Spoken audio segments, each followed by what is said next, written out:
It's Chris here with Armattan quads. Last video that I made, that I published, was when I informed you guys that we had issues with the bolts, the QC on the bolts, and we have since taken measures to address this. We've sent bolts to everyone who purchased the frame. The only ones we're not sure about is the guys who purchased from some of the retailers who received the Roosters with the initial bolts. So we're still getting emails coming every day now from guys saying, I received my quad, I've seen your video, and indeed I would like to have the new bolts. And then what we do is we simply add them up to our database of guys who need bolts, and then we ship bolts daily to send to guys. Now, with this bolt mess, I always call it bolt hammer event, bolt gate event. We had hammer gate, now we have bolt gate. I want to, what basically happened after this, when guys received bad bolts, we've received a bunch of comments on Facebook, guys that are expressing their opinion about the tolerance, about the designs and things like that. So what I want to do now is go over a few things to essentially address these concerns that some guys have, and also, I'm not going to lie here, also so that I can use the video and have a better explanation for guys who may have similar concerns down the road. Now, of course, the first thing that we've heard about when guys gotten the frames with basically the bad bolts is that when they went to tighten the bolt, essentially the socket wasn't good enough. Some of them weren't stamped well enough, so basically you would go ahead and tighten this as much as you can, and then your arm would still move. So then from there, the end users would be like, the pilots, the builders would be like, okay, well, I need to tighten it more. So they'd go back here and they'd tighten it even more, and then they'd be like, but my arm still moves, right? And then they'd go back again, and then this time they would torque on it enough that the bolt would strip.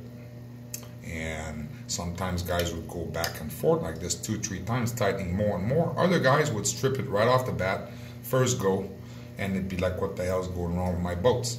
So we have addressed this, but what we have not addressed, or what I have not addressed in the video now. Now what I'm doing here, as you can see, I'm loosening the 2 arm bolts here, and I've already loosened the 2 bolts for the rear arm here, okay?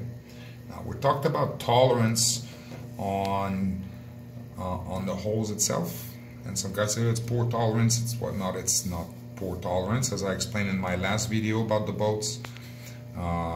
We've always designed and basically went with the same size for M3 mounting holes. Now let's look at the result now that the arms are loose. I'll move the front arm. You can see there's slop there now. The arm isn't tightened on.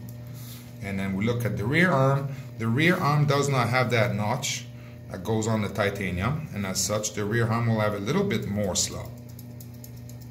Okay, so what I need to explain with this is 2 things now. First off, we are well aware of this. It's not something that we released not knowing that this type of attachment with the tolerance we're using, we've tested this, we know it's like this, but we've had no issues. We've had no issues in terms of flight characteristics, crash resistance, none of this stuff.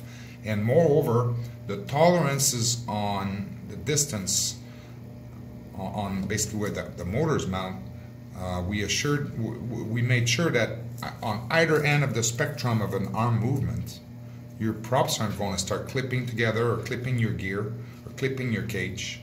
Right? So again, there's no tolerance issue now.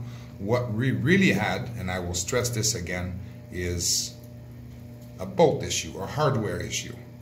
Okay, now there's even guys now who have been designing like a 3D printed part to go between the arms to essentially stop that movement here that you see here. Now, I've replied to some of these posts. I said, look, this is not necessary. You're adding weight to your frame for nothing. Like, why would you do that? Why don't you just tighten the arm up, go fly, have fun, because it is a non-issue. Now let me explain to you where, in my opinion, some guys run into problems. okay? It's not with a design tolerance.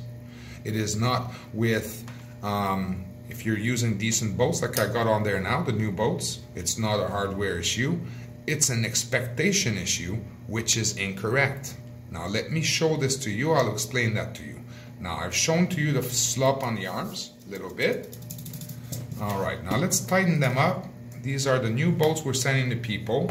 Now I'm going to tighten it real good, but I have years, like decades of experience working with tools. I have a pretty darn good idea how much torque I can put on this before I cause damage. And I'm not even going to go near there.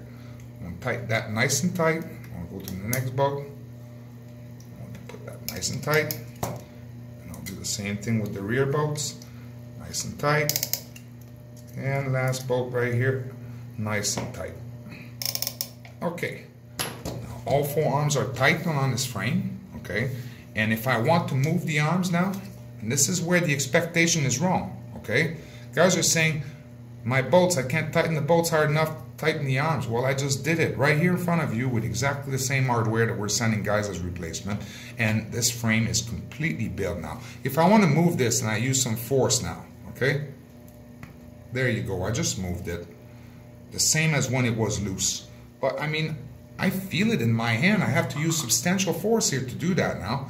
This is not something that we're ever going to move in flight. It's not an issue in flight. And not only this, whether I'm on this end of the spectrum of the bit of slop here, or whether I'm at the other end of the spectrum, there's not going to be any difference in flight characteristics. Your flight controller is going to be able to control this model very, very well. And that's why you see all these guys flying it now. Some of these are top pilots. And they rave about the flying characteristics of the frame. It's essentially very similar to the Chameleon in terms of characteristics. So going back to this expectations now, okay?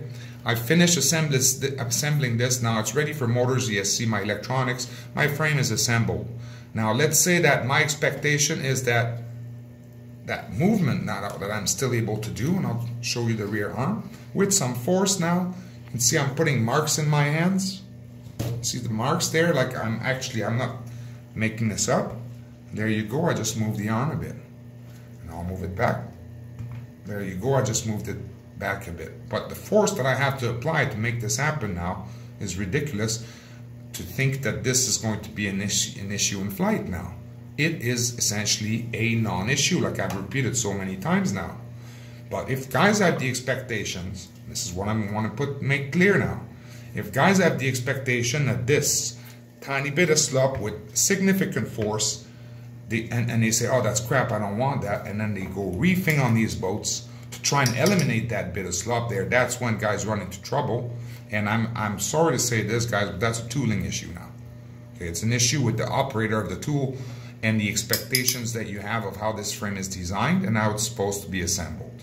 Now, I will reassure everyone now, these aren't surprises for us now. The hardware issue that we've had, yes, that was a surprise, and there's a bit of a backstory to that.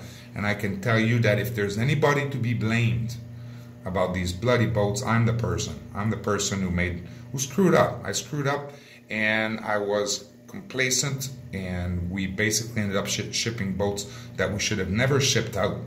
And currently, it's costing us, in fact, thousands of dollars in shipping costs alone to send all these frames to everyone. All the boats to everyone who essentially bought them, because I will simply not have it. I won't have guys struggling with boats. This is a premium frame now, and I think people have really high expectations of a premium frame. And again, I think that plays into guys end up being worried about something like this, which is absolutely no worries, so they end up over tightening their boats and then having like issues with hardware based on, yeah, I'm repeating myself here, based on an incorrect expectation of how this should assemble and work out together. Regarding the little top plates here, guys complaining that they were delaminating it, assembling it using a hammer like I was, and I think that since then we've seen dozens of people making videos now and showing the methods that they use. A guy using a bit of oil. Not many guys use a harbor press. Some guys use vice grips. Some guys use pliers. And we're seeing tons and tons of guys now saying, I'm not sure what's up with you guys, but mine was really easy. And I think it comes down to, I will say this now, and I don't mean to offend anyone, it comes down to tooling and the methods you go about it. And maybe I will take, not maybe, I will take a little bit of blame there with my suggestion to tell guys use a hammer to put them in. I think that when you do that, it works for me. I make sure I line up the nut really perfectly and I hammer it. It works for me. I do get the odd little D-lam sometimes. But I will admit that there are methods that are better. And I think we've seen some guys showing these methods now in the Facebook group quite a bit in order to insert these without issues. So again, there's no problem with the tolerance on this. It's designed to fit and to fit tight. In fact, we had one customer complain, which is quite odd, where he ended up having this bolt here actually turning in the carbon fiber. And that's a much serious concern, because once your bolt turns in there, your whole assembly here is no longer possible now. You have something really flawed, and you need that new part there, new sock nut to start over with this. And that's why we're always err on the tight side, so that your nuts don't end up spinning free, and you do need to use a decent method to insert it. And if you, I guess I'm rectifying what I said in my last video now, if you are concerned with little bits of D-lams, which you shouldn't, then use a nicer method like a I don't find it nicer, I think it's a pain, but you can use a screwdriver with a 2.5mm X drive and a cup head bolt and a washer and screw it in, it'll work. And you can use a press. One of our technicians now is using vice grips, and they're just the right size, and as you press them down, he did these here, they're beautiful. They're not cracked or anything like that. And that's about it. I think there's only one last thing I want to touch on now about this. And what it is that the impression that because you maybe go on Facebook, on Armattan Facebook, you'll see 5-6 guys complaining about their arms movements. Some guys, many guys have complained about their bolts, obviously. What I'm trying to do in this video now is show you guys that where I think you go wrong. Some of the guys go wrong with this by really over tightening to solve a non-issue. And then the other thing I want to explain now is that, and this will sound a little bit pretentious, and I'm not even sure if I should say this, but I will tell you without any doubt now, we released this model on the 27th of December, so it hasn't been a month yet since we released this. And I can tell you that as I speak, as I write, I tell you this, nearly 3,000 people have received this frame now. Okay, so if you're reading 4 or 5 comments from guys who are having issues with this, I'm hoping you can put that, you know, I guess guide them in the right direction. Send them this video, perhaps the video I made before that. I think it should help them understand how this is supposed to go together successfully without issues, so that they will have more fun with it. And then I will also want you guys to keep in mind that, in my opinion, and look, I do not have insights into the numbers of other company, but I would not be surprised. In fact, I'm almost certain that no other company in the history of FPV has ever shipped that many frames and as many people as this frame been received within like 3 weeks of the release. It hasn't been seen, in my opinion, before. Perhaps the Alien back in 2015, I think they may have even done better. But again, I'm not sure. So I don't have insights on their numbers, but yeah, like the amount of frames, the amount of these frames guys received, and then this very small number of people who are having some of these issues that I've discussed here. I think it's something that once everyone receives their boats, it's something that we're going to be able to move forward from there, and yeah, get over this screw up with the boats. And yeah, so I wanted to make this video to clarify these few things. As always, I will say this: if I don't have time to get to your comments in the video, and that you need a response, you need to hear from us, you have a question or anything like that, you need to email support@armattanquads.com, and we'll be with you as soon as we can to answer your question and help you out. And in case you have not seen the video before this, when you receive your model, if you have issues with the bolts, as I've said in the previous video, simply send an email to support@armattanquads.com, and then we will make sure to send you everything you need, and it won't cost you a thing. We won't charge you for shipping or anything like that. We'll just have that sent out to you. All right, guys, on that note, thank you very much. Cheers.